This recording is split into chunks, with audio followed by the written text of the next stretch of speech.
Welcome back, everyone, to another episode of Travis Gafford Books, the Stormlight Archive recap and review, brought to you by Travis Gafford and Mark Zimmerman, the official title of this show. Hope you all have been enjoying the book channel. Good to be back with you, Mark. Yep, I'm excited to talk about this book. I think I can say confidently it's my favorite in the series. Yes, and of course that book is Words of Radiance, the second best book in the series. The first best book in the series. Objectively. So if you guys missed it, we did, and I don't know how you would have, because this channel has a few, like not even 5 videos on it by the time we're publishing this. We did a recap and review of Way of Kings. Thank you to all the feedback that you guys gave us on that, because I think we're gonna help. It'll help streamline this one a little bit more. But if you did miss that, go back and watch it.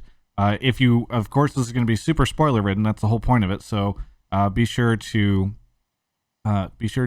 actually go, read the book before we do this. And then in the description below, you'll also find links to the book if you want.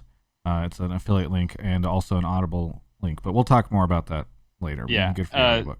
Spoilers will include now The Way of Kings, Words of Radiance. No Oathbringer spoilers, but I feel like we have to say that there's going to be some Warbringer spoilers. I don't want to do Warbringer spoilers. I feel like we can talk about Warbringer in another one. Because I think a lot of people have not read Warbringer. I'm not going to spoil all of Warbringer, but there's a part in this book that we have to acknowledge. Yeah, but we could acknowledge it the same way that everybody who has read the book, we could just act as though we haven't read Warbringer. But then it's not cool. Do you think he's... Whatever. I'm going to spoil it. Clearly, I'm going to warn you guys right now that I'm going to tell you what happens in that scene. Well, I'm not going to spoil the entire plot. Good thing one of us has Premiere and the ability to choose what gets uploaded to this channel. I'm just going to say over and over at different points in this book just to mess with this review, so you have to keep editing them out. Great, fantastic. Anyway, so Mark, why don't you give us a heads up and our intro's running a little long, but about the 11-minute mark, we will move away from the recap and into the review. So if you've read this really recently, you don't need to listen to our recap. But yeah, it's really long. It's a really long book, so we'll just try and catch people up in case they're forgetting anything. This is Shallan's flashback book, and so we'll start with her. It ends with her in the previous book, surviving this ghost blood thing, and then she also gets betrothed to Adolin. And her and Jasnah leave to go meet up at the Shattered Plains because they found out the Voidbringers are the Parsh. But they get betrothed via email, essentially, right? Yeah, they haven't even met each other yet. They're arranged marriage, mail order bride kind of situation. Yes. And seeking arrangements. Yeah. Yes. I watched Indian Marriage on Netflix. It was pretty good. I forget what the name of the show was. Anyways, on the way over, their ship gets attacked by the Ghost Bloods, and they kill Jasnah, or that's what Shallan thinks. At least she thinks she sees her die. And to escape, she kind of blows up the ship basically and makes it sink. And then she has to basically gets carried to land by, I think, one of those weird crab things. Xanthid? Yeah. I don't really remember. Anyways, she gets to land. She gets met up with some traders who are the people who were Kaladin's slave owners from the first book. So a nice little callback. And on the way, they meet up with another band, and they're kind of they're in a bit of a rugged territory. So there's bandits and shit all over the place, and they're trying to survive. She meets up with someone called Tin or Tyne or something. Tin. Tin? Yeah, okay. I don't have the audiobook, so some of my pronunciations are wrong. I can spell them, but... That's why I'm here. Yeah, that's why you're here. Anyways, so she begins learning how to be crafty and kind of underhanded, like a thief from this woman. Eventually finds out the woman is a part of I'm pretty sure she's part of the Ghost Bloods. Yeah. Because there's a lot. This is the book where there's suddenly 3 secret organizations. Yes. And it's a little hard to keep them all straight. I think she's part of the Ghost Bloods. Shallan has to defend herself and kills this woman Tin, and then kind of uses her. She pops her shard blade for the first time, right? In that first time that we get to see, right. But it's happened before. But you're oh crap, she has a shard blade. That's insane. Right, and you don't realize what shard blades are quite yet. Yes, though you do learn it in this book. Anyways, she kills Tin. She uses Tin's personality as a inspiration Tyneton, whatever what it is, as an inspiration to make like this person called Vale, which when she gets to the war camps and she kind of gets betrothed and she's kind of thrust into this whirlwind situation because Dalinar is also doing all this shit that we'll get into. She is going to use her newfound, somewhat still kind of crap at underhanded techniques to infiltrate the Ghostbloods and does a bunch of stuff to try and find Aretharu because the Ghostbloods seem to know what's up. And that's what Yasna was trying to do. So she wants to continue her work. And during this time, she's also like courting Adolin. Yes. And although you've missed the best moment, what, the shoe thing? When she runs into Kaladin, and it's just for me one of the highlights of the books are always when the characters like converge, and it's crazy whenever it happens. Like when you've been along with a character for one or multiple books and they haven't met, and then you're like, oh, they met. So it's fun because they have that, and Shallan just trolls the shit out of him and pretends to be a horn eater princess, and continue. Yeah, and then eventually she wants to go out in the Shattered Plains because she's trying to find Aretharu, and there's supposedly some city called, I don't forget, like Stormseed or something that they're looking for. Long story short, she gets trapped between the Shattered Plains, the trenches or whatever they're called. I can't remember what they're called. They get trapped in there. Her and Kaladin have a little bit of a bonding moment. She kind of reveals, I guess this is a good time to hit the flashbacks. Like you find out that her father killed her mom and she is, traumatized by that and tries to block it out of her memory. And she's kind of suppressing all her memories. And then her father's like slowly getting more and more in depth and becoming more abusive and beating up all like their maids and their brothers. And one brother leaves and he joins up with the Ghostbloods. A lot of family drama. Yes. In the end, she kills her father to protect one of her brothers, I think it is. Yeah. And then she just kind of tells this to Kaladin on their first date. Yeah. While they're like in the middle of a high storm trying not to drown, they're kind of like, we both have pretty fucked up lives, huh? Right. And Kaladin's like, oh my God, she can still look happy though. How does she do it? I'm depressed. Yes. Okay, that's Shallan. Let's get on to the good characters. On to the good characters. Several people. I mean, we'll come back to some of the good moments with her too, because there's a couple I skipped over that I liked a lot.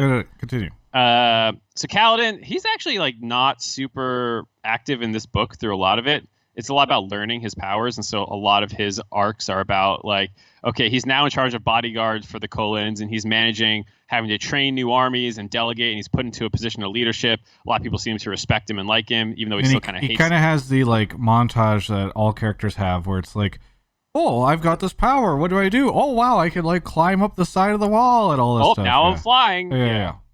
His is honestly a lot easier to recap. He's dealing with trying to learn his powers while also dealing with running this like thing and training up other bridge crews and trying to help Dalinar out. One of the best non-climactic scenes in the series occurs in this, which is obviously Honor's dead, but I'll see what I can do. We haven't gotten. I was going to say that for the Adolin one. I don't know if it's fine. Okay, fine. Wrap up him, and then we'll move. All right, to, so we'll Kaladin is doing all this stuff. The one big thing that happens with this plot is one of his men, Moash, wants to kill the king because he's wronged him, and this puts a lot of doubt into Kaladin's mind. He already kind of hates Light Eyes now that one of his boys has been wronged by the king. He kind of gets in on the assassination attempt while debating whether or not he should do it, and this causes a big conflict between him and Syl. Because it's not honorable to do this, and so he's taken two conflicting oaths. Yeah, which is not good. Not good. And then to finalize it, he also fights Szeth randomly when Szeth is trying to kill Dalinar because someone orders Szeth to do this, and he barely survives. And during this time, Szeth realizes that he has Night Radiance powers, and Szeth was never truthless at all, and he's been lied to this whole time. And that's Szeth has a crisis of faith, I think, is the way we can put it. You might call it that. Yeah. Dalinar is also kind of absent for a lot of this, but yeah, it's he's a lot not of, like, doing too much. Moving. He's hanging out with Navani, figuring out how to hook up with his dead brother's widow. He's got his priorities straight. Let me tell you. He's just sitting there being like, no, please, okay, fine. Yeah, he's trying to end the war. He's trying to do the right thing. He's trying to unite the High Princes still. And he's making a little bit more headway, but Sadeas is out there fucking with him the whole time and trying to discredit him. And they're like, this whole time Navani's secretly collecting his visions, and like they kind of have them, and at some point, you know, Sadeas leaks them, and they're doing all these like political back and forth moves, but he's not like doing anything too crazy, other than trying to protect the king while also like not trying to go above him, but also realizing that he needs to go above him. And it's a lot of following up on things that were kind of happening in the first book. The only thing that they included was the countdown, which I fucking love. The countdown was how many days until you don't know what's coming, but there's some big thing coming, and every so often the book checks in. And plus, you don't know who's writing these countdowns on his wall. It's like scribbled in a poor handwriting. You think Dalinar's maybe doing it. You don't know where it's coming from. Adolin. What about him? We need to continue. All right, so one of the things going on to try and outmaneuver Sadeas is that they're trying to get Adolin, who's like supposedly this beast ass dueler, to go duel other people and kind of use him as like basically like a bully into bullying people to get under Dalinar and to follow him. Yeah. And he keeps taking on these duels, and he tries a lot of different ways to goad people in. He tries beating the shit out of someone. He tries looking weak. He tries, and none of it's really working. And eventually he agrees to like an odd man fight where he's like 2-on-1 is what he thinks he's agreed to. Yeah, because eventually everyone caps out. Everyone's like, we're not going to fight you. Get away. So he eventually challenges someone to an odd man fight. Says, you know, kind of 2-on-1, but he doesn't specify 2-on-1. And the rules of the Alethi dueling is still like a little weird to me, but somehow 4 people decide to fight him at once, and it's okay in the rules. And also per the rules. Yeah, I think it's because he agreed to, like, hey, you can bring someone, but the wording a lot, like it's a legal turn of phrase. It was like I'm gonna fight, like an odd man fight. Yeah. But I can also bring people too. I just have to be one less than you. Right. So they bring 4 people. He's like, oh, fuck, I'm going to die. But he's like, fuck it, I'm going down without a fight. He's swinging out. He's trying to fight. Yeah. Renarin, I fucking love. He's probably one of my favorite characters. Renarin. He fucking is such a homeboy. He loves his brother so much. He has epilepsies. He has he's got a lot going on. And epilepsy. He's really struggling. Yeah. Anyways, he's always down with his brother. He's always making him like eat chicken before a battle and go through the same exact steps. This one fight, the steps didn't line up. They like forgot his mother's necklace or something, and he's tweaking out. And once this odd man fight starts, everyone's in shard plate. Everyone's hulking out, and he shows up with no shard plate to go defend his brother. And everyone's like, Dalinar starts screaming and is like, "What would 81 do anything?" And Amaram won't even do anything because at this time he's got Amaram. We kind of missed this in the Dalinar thing, but Dalinar is like, Amaram is gonna become the new leader of the Knights Radiant, and so he won't duck in. So and Amaram is also, of course, the guy who fucked up Kaladin's life in the beginning a little bit. So that's a part of the whole light eyes, not trusting each other thing. Anyways, Kaladin delivers what is easily one of the best lines I've ever seen written, just because like it's badass, it's awesome, and Dalinar says, "Doesn't anyone have honor?" or something like that, something along those lines. And it's like, "Where's your honor? Like, why won't anyone defend my sons in this fucked up battle?" Yes. And Kaladin goes, "Honor's dead, but I'll see what I can do." And like the fact that honor is literally dead, the fact that it's this badass line, you're like, "Oh fuck!" You get nerd chills even right now thinking about it. It's just so good.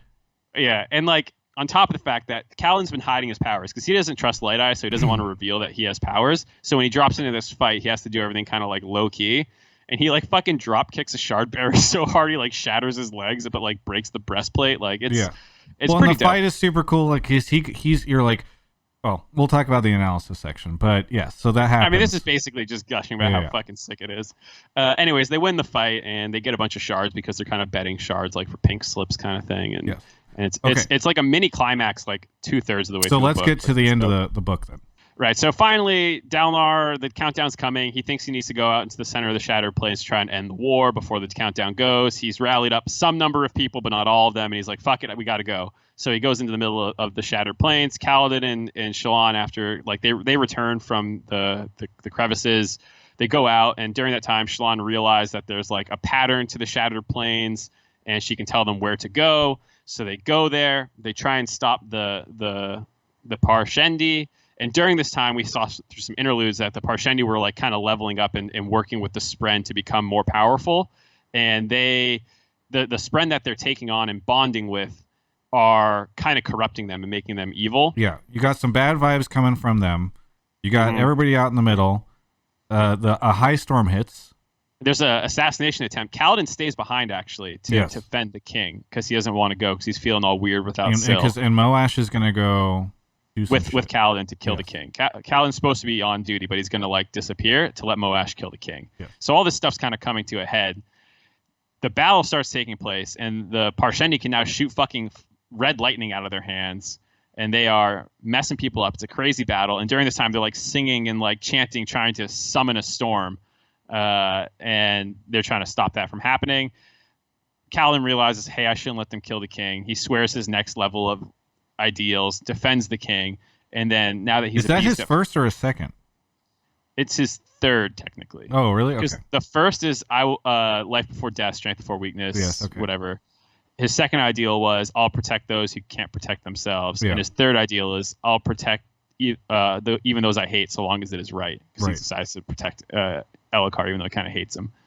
And anyways, so he's about to die, and then boom, he hits.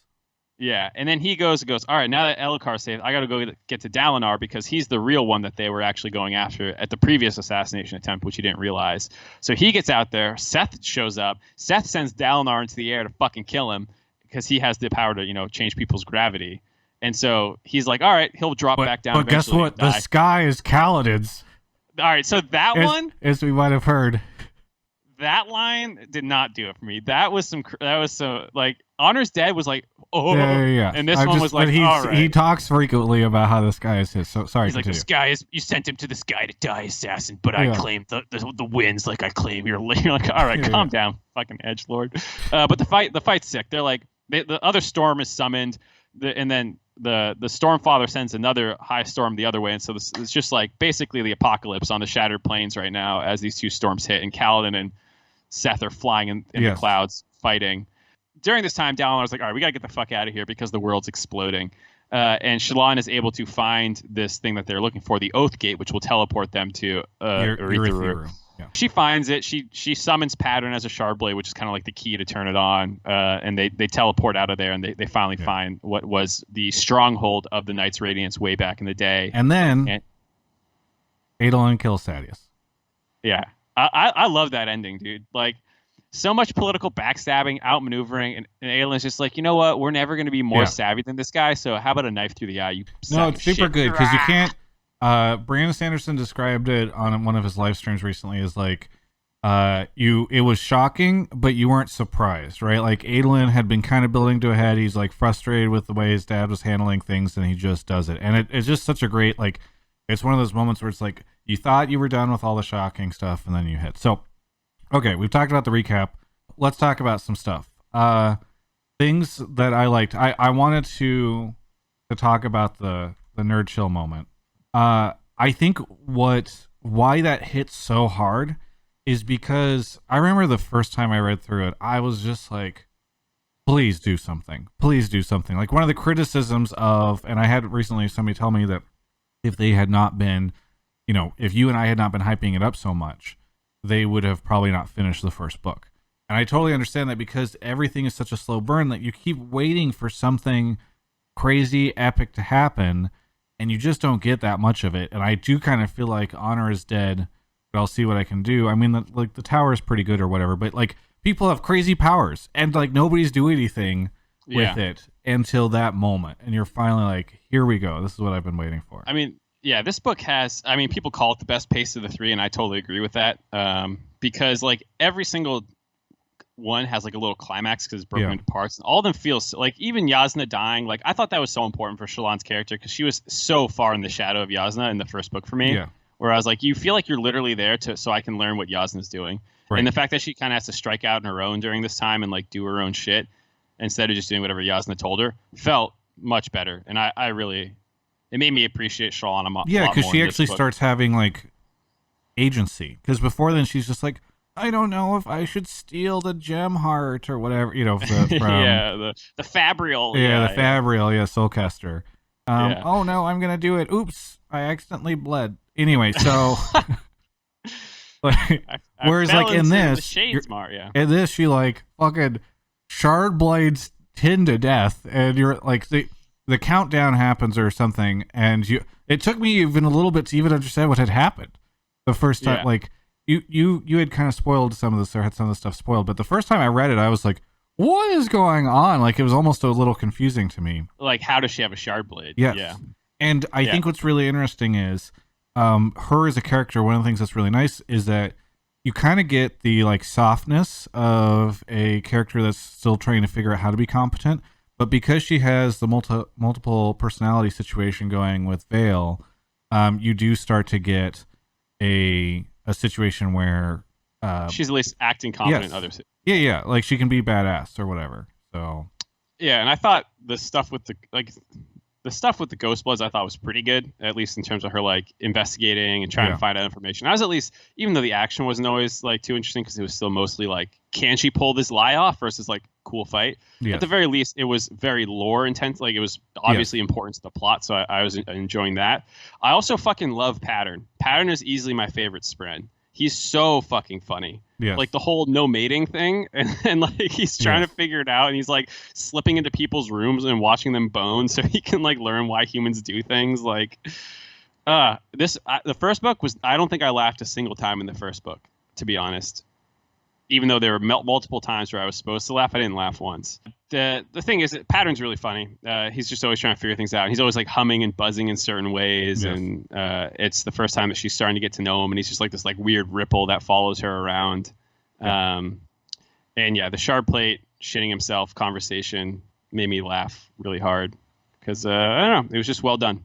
Yeah. So I mean, everything about her was better for me. I thought she was funnier. She had more agency. She was more tied into the actual plot and all that stuff. Yes. Yeah. Much better character in that. I'm trying to think of what else I really liked going on in this book. I don't know. Do you have other highlights for you?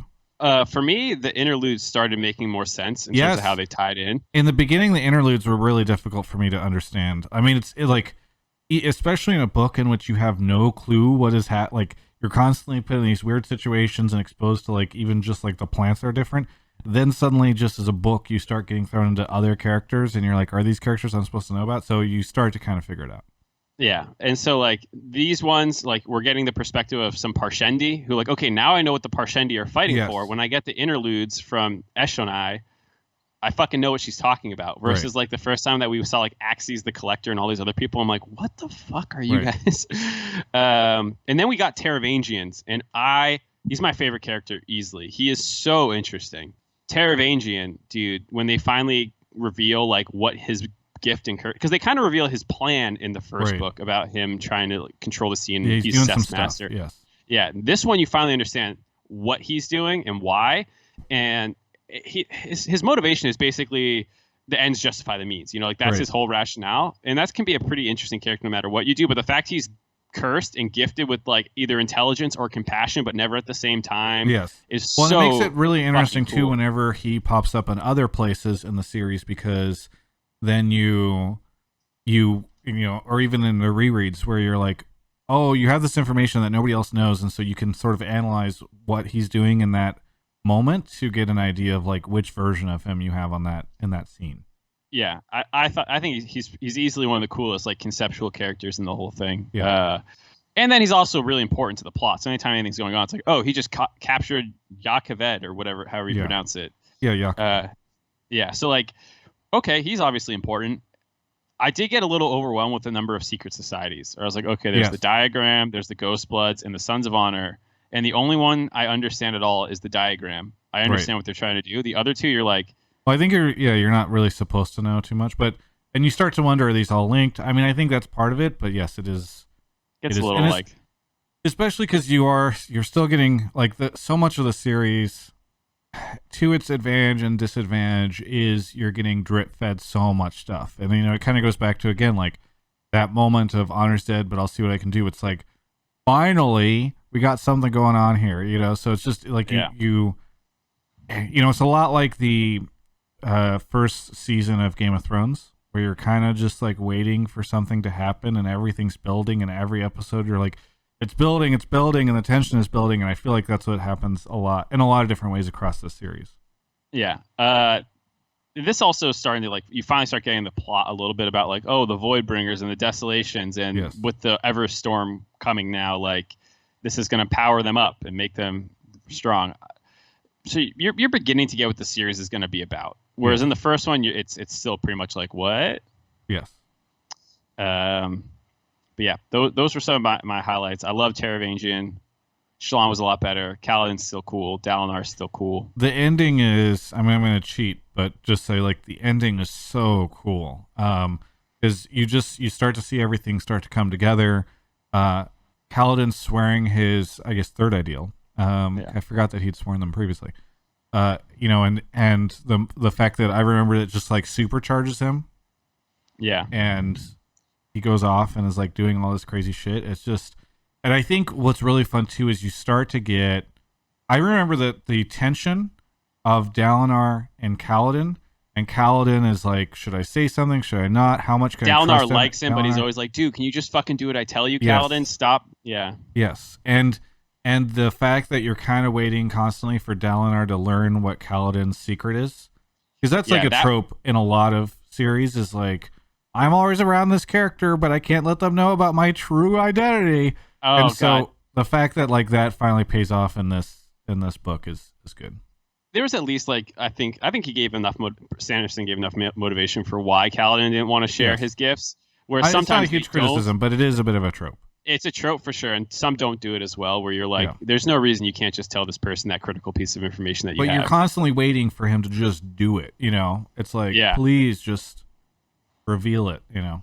Yeah, so it's great when it finally happens. The ending as well is pulling off a ton of different plot threads. Like you finally find out that Renarin is the one who's doing the thing, and he apparently is able to see the future, and something's really fucking weird with him. Yeah.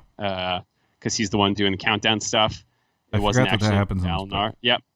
He's like tweaking. He's like the scene that sent me chills as well was when he was like tweaking out and just writing big zeros on the wall because he's like, the countdown's up, we're fucked. And then obviously the other big thing that happens is Szeth gets resurrected by Nail, one of the heralds, and you're like, oh shit, the heralds are like actually just regular people in the world right now, but all with hidden identities. Yeah. You kind of figure out that most of them are still around. There's an interesting thing that in later editions Brandon Sanderson changed, because I think, isn't it I think and I didn't find out about this because I'm pretty sure in the audiobooks it is the original version where Kaladin kills Szeth. Versus in later editions, the Everstorm or High Storm, the Storm ends up killing Szeth. Did you know that? In the later editions, he changed it so that the lightning like saps Szeth, and that's how Szeth dies. And in the earlier editions, Kaladin kills him. Because later on, Sanderson regretted the decision to make Kaladin kill him because he felt like it was out of character for Kaladin, whose whole thing is like, I'll protect. So in this one, I'll read it. Kaladin drove his hands forward, forming still into a sword. He expected the parry. Szeth didn't move out of the way. He didn't parry. He just closed his eyes. Kaladin drove his blade into the assassin's chest right below the neck. Kills him. Okay. So at least in the edition I have, Kaladin's... That's interesting. So this is from Coppermind, the wiki that has it, because Mark and I were figuring this out as he was looking at it. Continuity change. Szeth's death was subject to a continuity change. In the original hardcover version of Words of Radiance, Szeth was killed by Kaladin driving Syl as a shard blade into his chest, severing his spine. Brandon felt this was out of character for Kaladin and changed the text with the release of the paperback edition of the book. Szeth's death now occurs when he unbonded his blade and fell through the high storm. I don't really like that change. I have, I guess, the original. I mean, I have a hardcover version, and it doesn't really feel like a moment of anger. You know, I think he's just trying to do the right thing and defend people, I guess. I don't know. So, yeah, official canon is Szeth falls to his death by unbonding the blade and, like, giving up. So Kaladin doesn't kill him. Yeah, I mean, he doesn't sound angry. He's, like, just kind of calling him on his bullshit. You know, he's like, you didn't have to do anything. You were in control the whole time. Don't use excuses and shit. And then when he goes to keep fighting, Szeth just lets himself get killed. So I don't know. Seems kind of whatever. But it is important to bring this up because some people that are watching this video will have a completely different moment there than we had. Yeah, and I gotta say, I like this one. I like the version I read. Yeah, I like Kaladin killing him. I mean, Kaladin's killed a lot of people. He killed a lot of Parshendi at this point. I mean, he seems mostly concerned about killing for good reasons. You know, like that's one of the things he talks about a lot with his dad is like some people have to kill or protect. Yes. You know, and it felt pretty in line with all that kind of stuff. So I'm surprised that Brandon felt it needed a change. Well, what's crazy to me is I feel like you know a lot of stuff that I don't even know. Like I feel like you've dived in even more than I have on some of the crazy theories and stuff like that. And so in this series, and so it's fun to me that I knew this and you did not. You got me. There's one more thing though that happens with Szeth that we got to talk about. He gets resurrected by Nail. Yes. And he gets him to join the Order of the Skybreakers, which have secretly been around the whole time. And he gives him a black sword. He does. That smokes and says, "Do you want to kill some evil today?" That's true. And this, I think, for people, I mean, I had it spoiled, so like I read it online already. But I think this is the first major like, oh fuck, crossover moment in the Cosmere. There's like Zahel, spoilers a little bit for Warbreaker here, but Zahel is or Zahel, I don't know how you say his name, but he's actually Vasher, and so you know you're starting to see characters from other books. They're always in the background. Some of the interlude chapters are from people from other series, but this is the first time like it's affected the plot where you're like, oh shit, that is, and he is going to do some big things. And if also Zahel is here and he's Vasher, you know, like that means he's a returned, and that means he has a sacred breath to give, and like, oh shit, this is like crossovers are happening. And I think this is the first time that the greater Cosmere really comes into play. I'm going to really enjoy bleeping some of the stuff that you've been saying here. I said you can't talk about some of these books without talking about. But I do think the majority of people who are watching this have not read that book. Yeah, but like, that's potentially true. But at the same time, this is the Cosmere. And like we haven't even talked about the epigraphs with the letters between Hoyd and no, we did a little bit in the first episode. All the other, yeah, but we could talk about Bavadin and autonomy and endowment and all the other people he's already talking to. You know, I think we do this show or this series the same way Brandon Sanderson writes it, which is you don't need to have read any of his other work in order to enjoy these. And then we do a separate video talking about like the broader Cosmere. Yeah, well, that's why I haven't gone hard about shards and Adonalsium, even though Adonalsium's talked about in the first book. Yeah. But this one's such a big, like, this is the first real major Cosmere crossover event. I feel like people who read the books want to talk about that part. Yep. So that's why we talked about it. We'll do it in a different episode. No, we talked about it in this book. Stuff. It happens in this book. You're going to be so disappointed whenever you see what the end version of this video is. It's going to be like 20 minutes after we talk for an hour. It's like, that's the recap. And then there's just an awkward edit where we're like, oh, okay, so we looked it up, and this is what Szeth's scene is.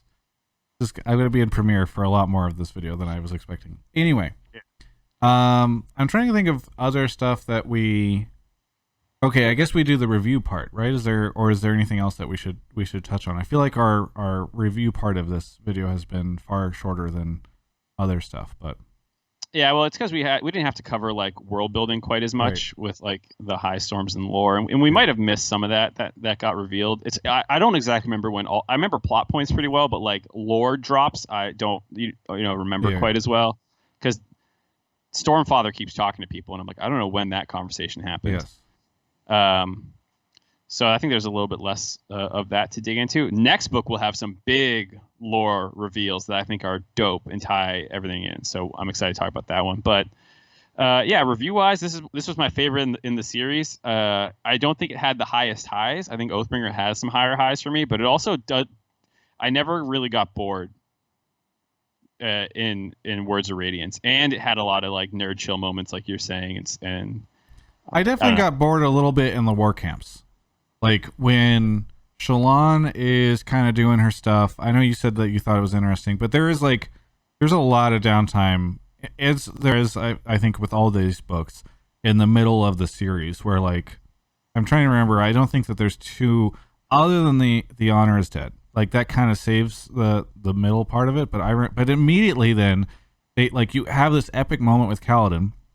And then he immediately just gets thrown into prison, and it's like it's a bit of a kick in the nuts after like you get this really amazing moment because in this you expect like, okay, all this cool stuff is gonna happen, and It's like a false finally start. Dalinar is gonna, like the secret's out, and then Kaladin is just like, I'm in prison. Meh. Like Yeah. Storm and Light Eyes. Stormin'. They moved me. They had me in the first half. Yeah, exactly. But I think I just talking about this. I do like the fact that Wit comes in and like I think that's whenever Wit comes in and gives another parable. Parable. Why can't I say this? Not gonna help you. Parable. Anyway, so but I think the Wit moments I think are quite fun. We don't really talk about them too much in these videos, but the Wit scenes and stories are always really important. And I also liked Adolin going and locking himself up too. Like that was a pretty good feeling. I forgot about that. Because that's when they start to finally be cool with each other. Yeah. That was some nice bro bonding. Yes. Oh, I just remember another funny scene too when Zahel the stepbrothers moment of like, did we just become best friends? Yeah.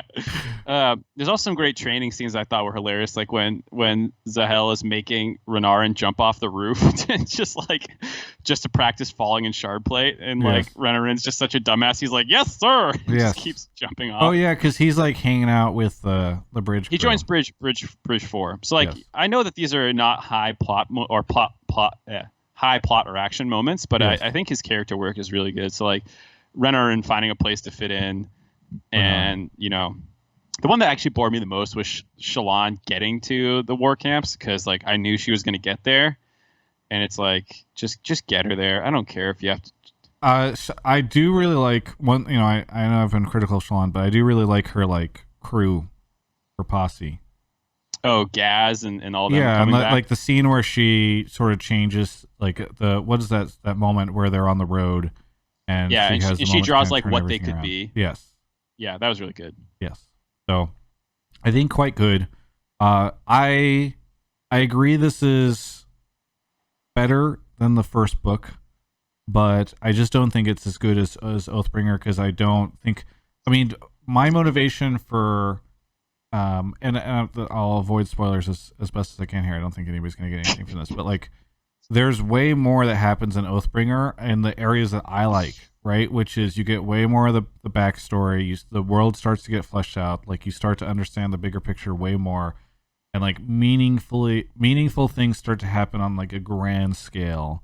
Whereas up until now, it is from book 1 and book 2, it does really feel like it's just like all the characters being like, what's a Knight Radiant? How do I what's a spren? How do I bond? Yeah, exactly. I mean, they know what a spren is, right? But like, what's a Nahale bond? But they know that a high spren is versus a regular. You know, like, I mean, I definitely agree with that part. Like, I mean, I don't want to talk too much about Oathbringer, but that's why I think it had some higher highs for me. But I think Words of Radiance never had like, it didn't really have any moments. From a pacing standpoint, there's no time where you're just like I do worry.